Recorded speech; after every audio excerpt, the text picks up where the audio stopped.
there, I'm here to interrupt your regularly scheduled entertainment. If it wasn't obvious, I am an artiste. While I do dabble occasionally in traditional mediums, I'm predominantly a digital artist. One of my favorite things about art is learning how to make new stuff, and my second favorite thing is helping other artists learn how to do the same stuff. One of the biggest struggles for character design focused artists like myself is backgrounds. Usually we like to throw in simple shit like a shape or a galaxy or just cloud. But one of my resolutions after switching art programs from Paint Tool Sci to Clip Studio Paint was to learn how to make backgrounds. I ended up getting fairly comfortable with nature scenes that involved a lot of trees and grass, but I was still struggling a lot with interiors, mostly because walls tended to be pretty blank with not a lot of texture to the naked eye, which led me right back around to just having solid color backgrounds. Gross. Then I had a gander on my office space and realized, what if I learned how to make wood paneling? This would give an interesting dynamic to the walls in the background and could also be used fairly simply for benches and doors. I repeated my process a couple of times with pages from my comic and came up with a fairly easy method that even beginners can reproduce on most popular digital art softwares. To start yourself off with this tutorial, go ahead and open a blank canvas and have it laid out on one side of your art program and a reference canvas on the other side. For my reference layer, I pasted down a cherry wood panel because I love cherry wood. And using the eyedropper tool, I came up with this color palette. Now, if you're using a program like Procreate, it does have a feature in which you can paste in your reference picture and it'll generate the color palette on its own. I'm using Clip Studio though, so I don't have that feature. Now, to start things off, you're going to go ahead and just paste down a base color onto your canvas. This tutorial should also work if you wanted to use kind of like funky colors for your wood, like blue or green or anything like that. Go wild. The imagination's the limit. Next, you're going to go ahead and make a new layer.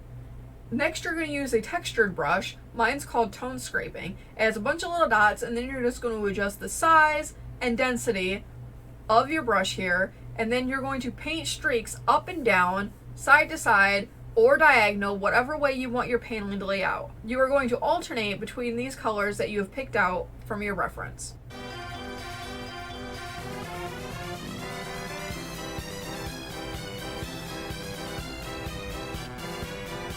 Looking good. After you're satisfied with the distribution between the light and dark colors on your piece, you're going to go ahead and select a smudging tool. Mine's called Fingertip.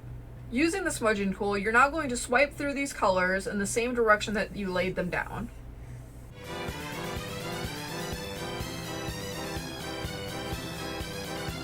One swipe through might not be enough to cover all the space, so go through a second or third time and make sure that you're smudging all the way to the edge of your canvas.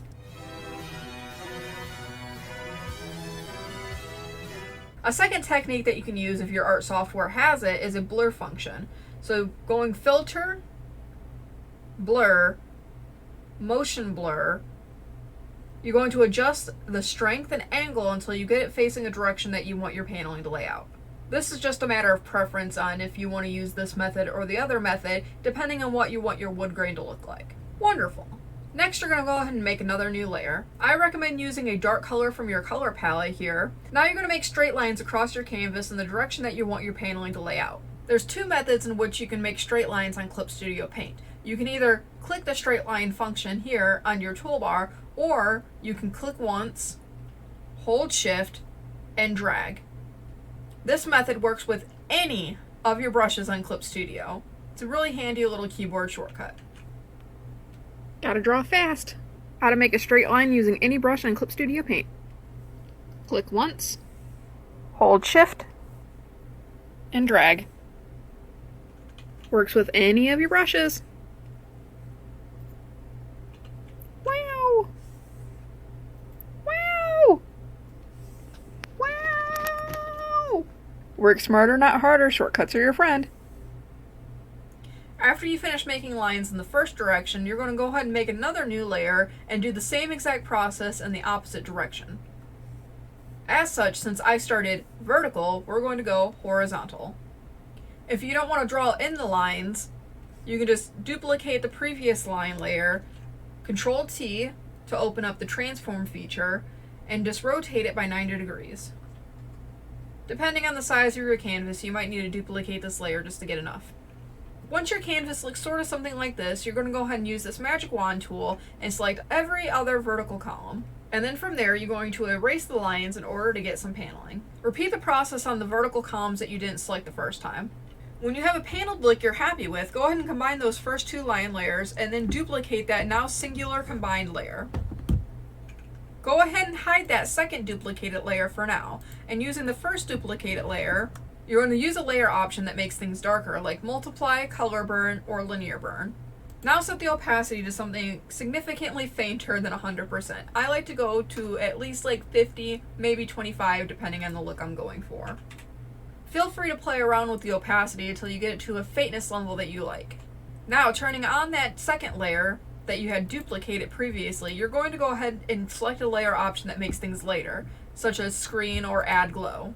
Now, using the transform feature like Control T, you're going to move this glow layer just enough to bring some depth. Feel free to color lock this layer and then select a different color if something like this happens where it's just really orange and you don't like the orange color. To change the color with it being layered lock, go ahead and select all and then click the paint bucket tool just to fill it into an alternative color. Now this is really bright. We acknowledge that. We know. Go ahead and repeat the same thing that you did with the dark layer with lowering the opacity to something significantly fainter. Again, typically I like to go between 25 and 50%. If you change the color, make sure to take the color lock off for this next step. You're going to go Filter, Blur, Gaussian Blur. Zoom in so you can tell just how much you're blurring. This is an optional step for those of you that don't want their highlights to be as sharp and in focus.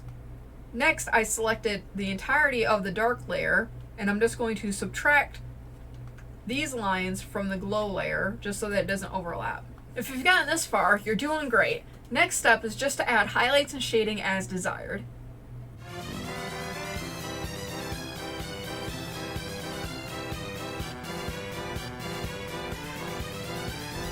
And that's how you make wood paneling. Pretty simple, right? I thought so too. Don't be intimidated by background work. Just break down the steps and figure out what best works for you. Thanks for watching. If you like this tutorial, be sure to hit the thumbs up button.